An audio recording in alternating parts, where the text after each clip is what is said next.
Welcome back to Legit Street Cars. In today's video, we're gonna find everything that's wrong with this, my 1961 Rolls-Royce Silver Cloud 2, and we're just gonna go ahead and start fixing stuff because that's how we roll here at Legit Street Cars.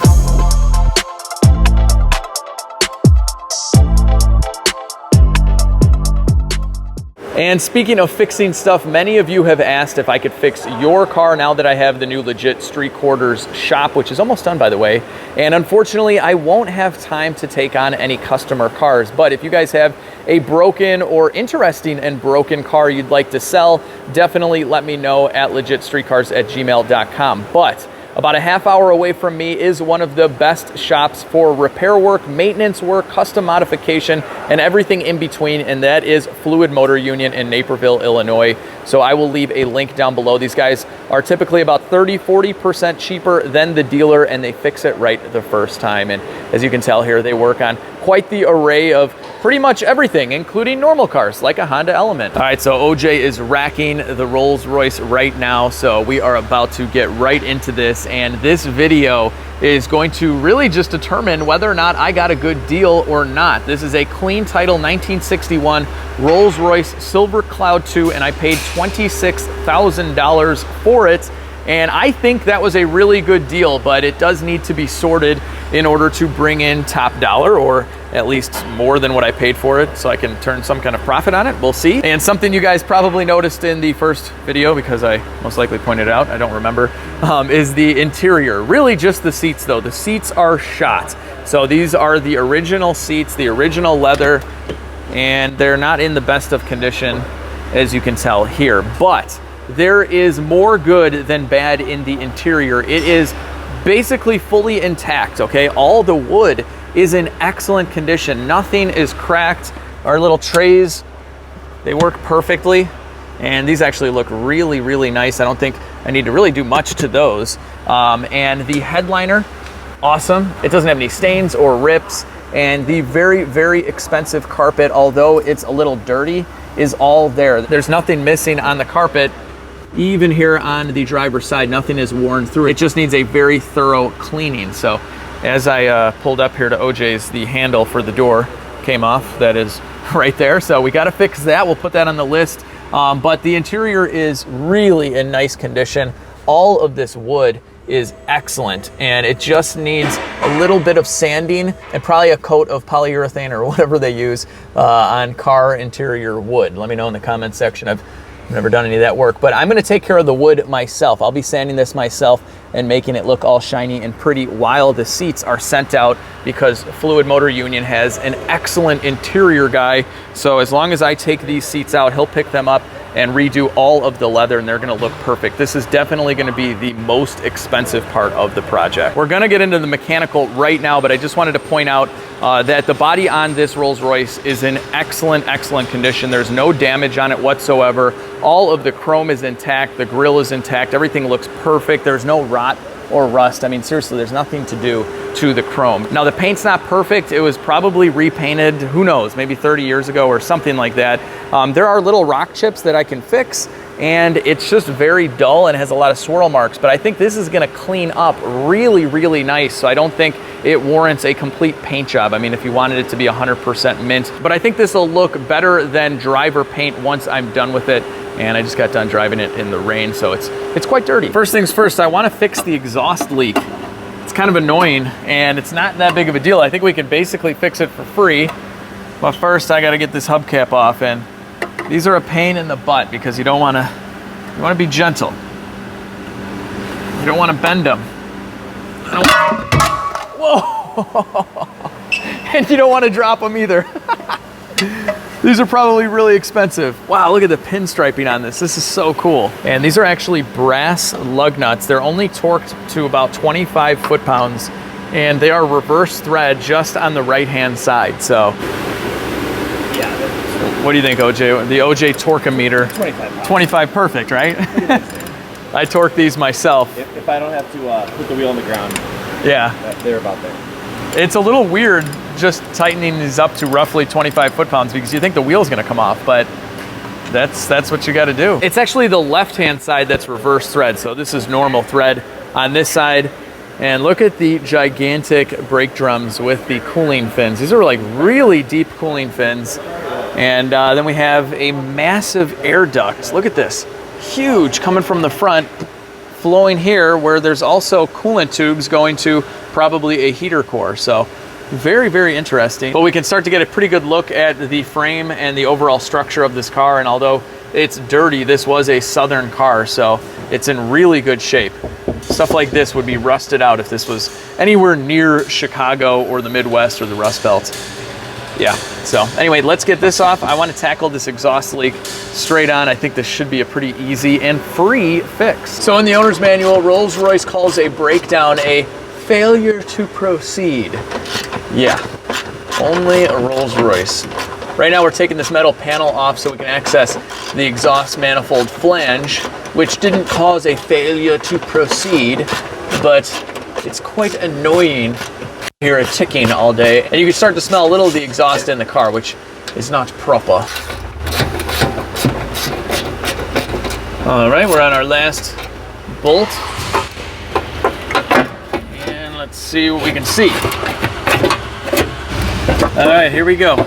Splendid. You can see our flange right here. There's a little bit of a gap, and there's a metal gasket, which is nice. I think we just need to tighten up a nut. And here is the culprit of our exhaust leak. So you can see here, this nut hasn't been tightened as much as these. You can see the stud kind of sticking out more over here, and you can straight up see a gap right here. And it's got a metal gasket, which is nice. So we're gonna try and heat this nut up and tighten it. And I think that'll fix it. So let me show you guys what it sounds like now, so we have a nice before and after.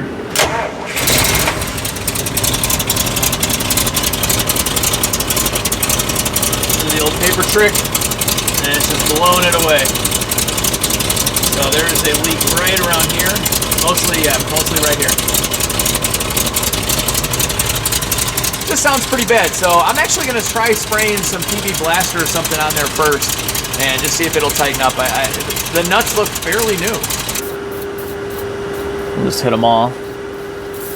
Being the former dealership technician that I am on flat rate pay, we have to be efficient when we're doing anything. So right now, the penetrating oil is soaking, and we are going to hook up the AC machine and suck it into a vacuum, and that way we can draw it down and let it sit for probably about 10-15 minutes to see if there are any leaks, and hopefully there isn't a leak, and we may have a fixed exhaust leak and AC in my Rolls-Royce before the end of this video. So very, very excited to get this AC fixed up. It's a very rare option on this car, so I definitely want it to work. And we have all the paperwork, the original sales receipt showing that this car had factory AC. A lot of people retrofitted it later, but this is exactly how Rolls-Royce wanted it. Well, minus the 134A conversion, but you know.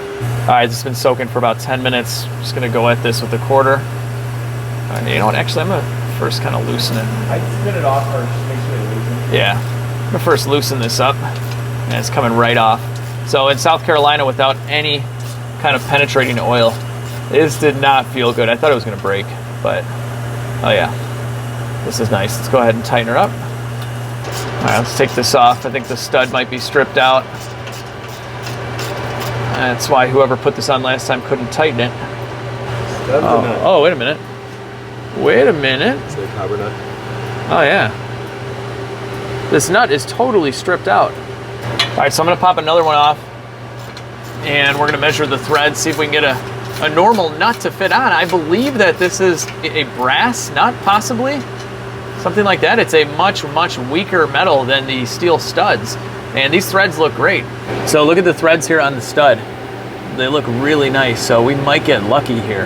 And it might just be a weak nut that stripped itself out. So maybe Rolls has used brass nuts other than holding the wheels on? I'm not really sure. Let me know in the comment section if you guys know.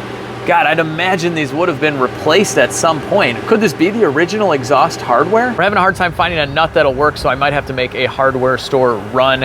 And I know this Rolls-Royce is pretty broken. It needs a lot of stuff, but just look at how pretty it is. It's so good looking. It's so comfortable. It's so fully waterproof.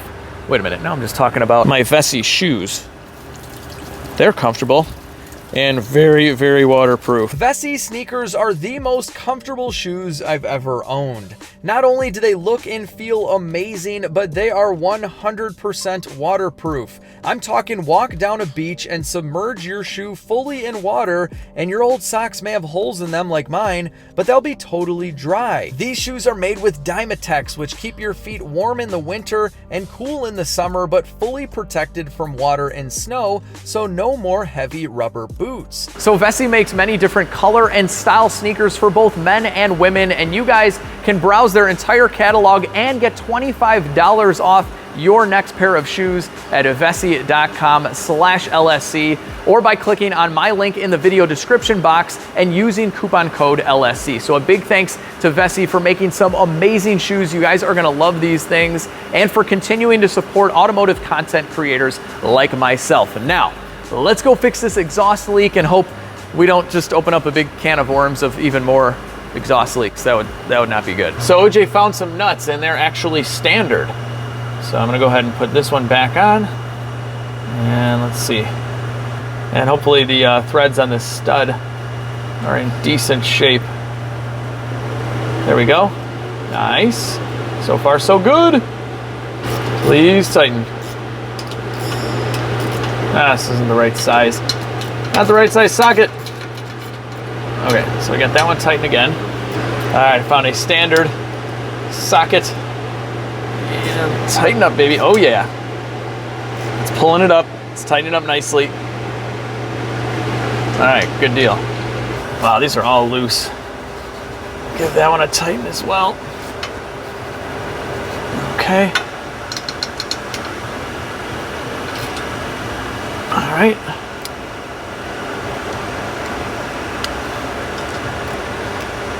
For the kids. Okay. Good deal. Let's see what happens. So we didn't really recover much at all, unfortunately. So we pulled it down into a vacuum, and now it's holding. It's doing its leak test, and it looks pretty good. So we don't want this line to move at all.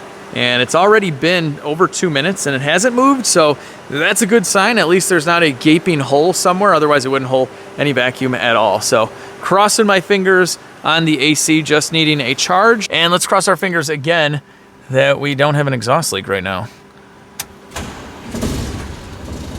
I think we might still have an exhaust leak. Oh no, we don't. We don't from here. Nothing. This is perfect. This is great. It does sound like it still has some kind of leak underneath though. So we're gonna have to check that out. All right, well, we found it pretty quick. Right in here, you can see there's like this little brace here that's supposed to attach to the exhaust pipe, and it broke off and it's leaking. Not good, not good. So we're gonna have to replace probably this section of exhaust pipe right here, and it looks like they already did a bunch of it. They just didn't continue on. So could this little pipe here be original? Maybe. So the Rolls actually passed the leak down test. I'm very, very surprised. But as you can see here, it didn't leak down much at all, maybe a little bit, but it was good enough for it to pass the test, which is crazy. So now we have to figure out how much refrigerant this guy holds, and then we'll see if it works. We couldn't find anything online, so we're gonna go with 2.5 pounds. We just injected a little bit of oil, and we're gonna start off with 2.5. I'd imagine that's roughly what it would be. And then we'll just look at the pressures and see where we need to go up or down. But if I had to guess just the size of the interior on this car and everything, that's what I think it would be. And we're gonna find out real quick. All right, so it took 2.5 pounds. Let's see what happens. Uh-oh. Generator light. Oh, go away, generator light. All right. We got a generator light that came on. I don't think that's too much to be concerned about, but let's see here. Oh wait, whoops, wrong way. Now, I don't think this works, the upper. There's the compressor now. What? What'd you find? We couldn't get the compressor to work, and OJ, the mad scientist, found something. What'd you find under here? So I knew that just from working on all these old Rolls-Royces that come into us, that given the amount of time that they're on the road, people always find a way to fix a system one way or the other. It looks like someone wired in a switch panel for climate control that's just way back here, but No way. So as soon as he hits that button, we can hear the compressor kick on. it was set to off, and then What? So that's just like aftermarket? I'm assuming so. Like, I don't Yeah. think that is part of where it is, but I could be wrong. I mean, every single Rolls-Royce we have come in here always has some sort of funky switch wired in some different way that runs something that you wouldn't expect. So Wait, speaking of that, what is that? this is your odometer. Like, it clears it, rolls it back. So I think that is actually supposed to be there, but Wait, what do you mean it clears it and rolls it back? it like rolls the. Like, you mean just for the trip? Yeah, for the trip. Oh, it's the trip. Wow. Yeah. And, well, I mean, look at like the wool or whatever that it's wrapped in. What in the world? All right, so we just connected the gauges again. This thing has gotten quieter. It was making kind of a little knocking noise. And here are the pressures. So we could be a little undercharged here. Might have to add a little bit more in there, but we're starting to feel some cool air, that's for sure. So you just turn it back on and the low side goes right down. All right, we're gonna try a little bit more refrigerant. It could just be really low. Well, this isn't working out either. We're just gonna go ahead and recover everything. We've tried between 2 and 3 pounds. Nothing really makes much of a difference. We do have the compressor kicking on now, which is nice, and you can see a little condensation here. So the compressor is working to some extent, but it's not blowing any cold air inside the car. That could also have something to do with a blend door or something along those lines. So for now, we're just gonna recover everything. I'll do a little bit more research on exactly how much this takes, and then I'll have to take a look at the blend doors in there and just dig a little further. So kind of a bummer. I was hoping we could have at least fixed the exhaust leak and gotten some cold AC out of the deal for cheap or for next to nothing. But I guess there's no such thing as a cheap fix on a Rolls-Royce. Who would have known? Here's our washer fluid tank. It's completely empty. No big deal there. And I wasn't expecting this, but change the oil filter every 5,000 miles. I thought it would have been much sooner. First time inspecting the Rolls-Royce on a rack when I bought this in South Carolina. We were just working on our backs trying to rig it up so it would make it the 150-mile trip to Florida. So I didn't get a chance to kind of explore, see what's wrong with it, but also check out the interesting engineering and how this old Rolls was built. So I'm probably gonna run into a bunch of stuff I've never seen before, maybe you guys as well. And we're gonna start off with this tank right here.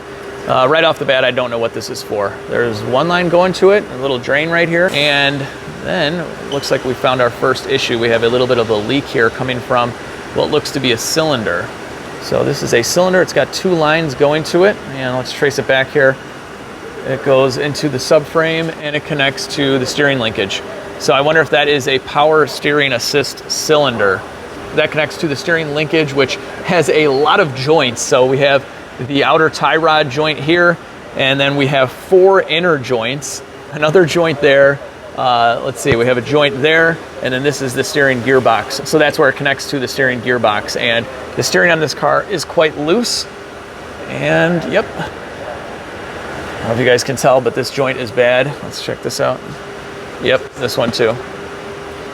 Oh yeah, a lot of play. So that's nice. At least we know why the steering on this thing has a ton of slop in it. And hopefully just by replacing these, we can fix that. It's gonna be fun sourcing parts for this thing, I'll tell you that much. But it doesn't ride any lower. The ride height looks great. These springs don't look to be cracked. Everything's just kind of dirty. And we're gonna need some new sway bar end links. Those are bad. Rubber is breaking loose. So all normal stuff so far. Look at the gigantic starter. Man, that thing probably weighs a ton.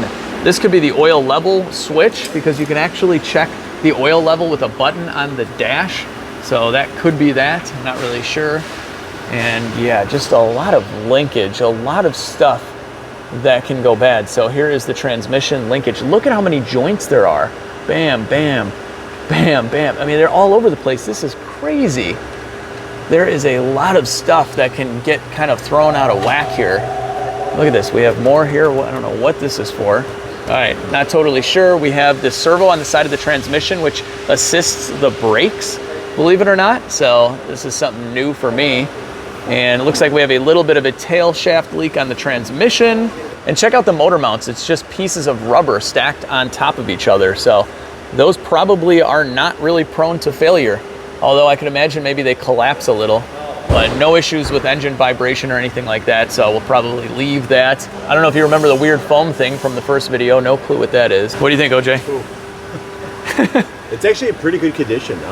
It needs some stuff, but you could tell that this car was from an area that wasn't like a rust belt area. These cars, the frames were actually pretty robust, so you wouldn't see them rot out the frame. It all looks to be structurally intact and just in need of some, I don't know, elbow grease. Yeah, I think it just needs a lot of cleaning, but look at the X-frame on this thing. It says classic on the drive shaft. Also, by the way, that's kind of weird. But this Rolls-Royce weighs about 6,000 pounds, and a lot of that has to do with the frame. I mean, this is one of the beefiest, this is the beefiest car frame I've ever seen. I mean, this is wild. It is all the way around. Look at this, and just solid, very solid, no issues at all. And I know the history behind this car. It spent most of its life down south. You can tell it was driven. It's not perfect under here, but this is just minor surface rust because it was coated apparently, and some of that has come off. So overall, I'm very impressed with how this thing is structurally underneath, and that's really what's important. We can fix all of this little mechanical stuff, but you can see here, totally solid. And what is this? Is this the fuel pump? Fuel pump, yep. Wow, look at this fuel pump. Is that 2 fuel pumps? No, I think it just grabs it from there and then pushes it forward. Okay. So it uses both sides of it. Technically it's one, but... Wow, this is crazy. That is the fuel pump on a 61 Rolls-Royce. Awesome. Just to take this thing apart in just nuts. There's like 40 nuts to take it apart. Look at it. Look at, there's more. There's probably more than that. This is crazy. So it's got a little bit of what looks to be a pinion seal leak. No big deal on that one. But we also have these leather boots over the leaf springs, and this is kind of crazy. And from what I understand, these are usually missing on these older Rolls-Royce. Very nice to see that on there. Look at that, it's got little belts. It's literally got leather belts holding it together. So only in a Rolls-Royce. Here's the leaking Brakemaster cylinder, so I'll have to get a rebuild kit for that. And this leak is getting worse. It will leak out completely in about 5 days, so I have to top up the reservoir all the time. We have a little pinion seal leak here at the back of the transmission, no big deal. But the engine, surprisingly, doesn't really seem to be leaking much. It needs a good cleaning, and that's about it. So that's kind of nice. I was expecting it to leak a ton of engine oil. Yeah, a little play there. A little play. It's got a lot of slop in the steering, but it goes over bumps nicely. You don't hear any weird noises or anything. What do you think, wheel bearing? A little bit? Feels like the wheel bearing, Yeah. So I might have to make some adjustments to the wheel bearings. Like this massive complication box there. Yeah, that. Like the mechanical looking thing, that's the shock absorber. Get out of here. Yeah, that's how they do it. See, look, right here. That whole thing is the shock. Well, I mean, it's not called a shock absorber, but it's basically what they use for a shock absorber in this car. What? So there's 2 of these boxes? 4, technically. Oh, there's 2 in the rear too? Yeah. So this is our shock absorber. This is the weirdest thing OJ was just pointing out. You're not looking for a traditional shock. This is crazy. I didn't even notice it was missing what would be a normal shock. But this arm right here is connected to this funky little box here. And there's fluid in there and some valving, and that is our shock. Wow. What are the chances that works? They were pretty problematic, so I'd say working 100% probably pretty low, but they usually ended up leaking, or the little valves that they run to it don't fire. You know, there's a multitude of issues they have, but none of them really ever equate to them doing anything more than sagging or riding rough. Okay. You know, so it rides beautifully, and the ride height looks good too. So yeah, it actually didn't look through the Rolls-Royce sag that a lot of them do find the barn finds. I mean, it's like it's caked in. I don't. Did they coat this or something? Or No. It's probably seeping just over the years, but yeah. I wouldn't. It's self undercoated itself. There's probably a little everything on there, but yeah, it's that's kind of how they look when they've been driven. Guys, this would be the perfect candidate for one of those dry ice blasting videos, because it's structurally all there. It's in good shape. It's just nasty. We need to fix all these leaks and then dry ice blast the entire bottom of this Rolls, and it'd be beautiful again. Something else that's interesting with this Rolls is that it has mechanical and hydraulic rear brakes. So as you can see here, this gigantic rod that goes back here to this linkage. This is the mechanical connection for the rear brakes, but you can see here it also has a line going in here for the wheel cylinders just for your normal hydraulic operation. So it has both. It has both in the rear, mechanical and hydraulic. It's got the 2 master cylinders as well, and it has the servo assist for the brakes by the transmission. So lots of redundancies for the brakes. They really wanted to make sure this Rolls-Royce could stop properly, and you know, at 6,000 pounds with this gigantic X-frame, I kind of get it. Oh, this is so cool.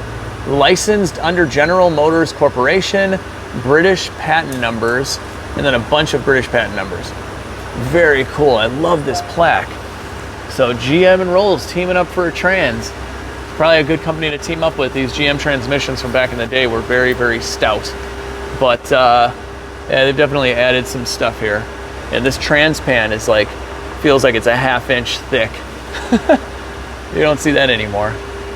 Even though we still have a little exhaust leak, this is much better than it was before. It was ticking away before from right over here where the flange is. So now you can just hear it kind of more underneath the car. But I think we definitely have to look at the ignition system a little bit and then possibly take the carburetors apart and see if we can clean those a little bit. This sat for about 5 years before I bought it, and then I can just see right now, see like the coolant hose right there, that's gonna fail eventually.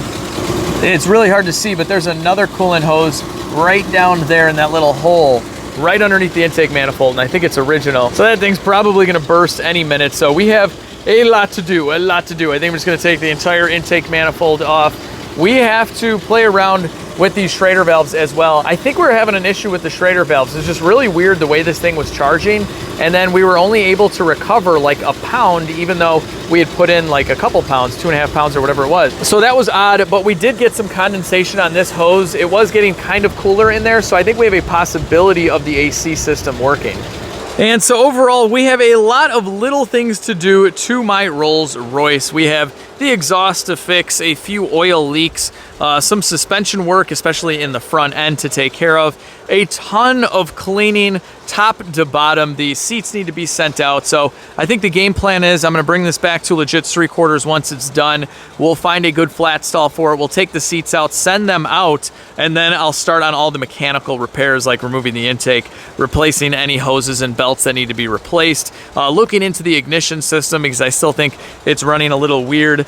And yeah, just kind of going through it with a fine-tooth comb and just making it a really, really nice driver, although it already looks to be just amazing, guys. I've never gotten so much attention in a car. Every time I drive this thing, there's at least 3 people that stop, take pictures, want to talk about it. It's pretty crazy. So I look forward to learning a lot more about this car and of course sharing this experience with you guys. So I hope you're enjoying the Rolls-Royce series so far. We're gonna get back into the Mercedes V12, kind of bounce between these two as parts are available. I have to make a big list and start ordering stuff for this. So follow me on Instagram at LegitStreetCars and on Facebook as well, and I'll post up how much all this stuff is gonna cost. I'm a little scared, but with that, I hope you guys really enjoyed this video. If you did, give it a big thumbs up, share the video, subscribe if you're new. Most importantly, have an awesome day. I'll catch all of you in the next video.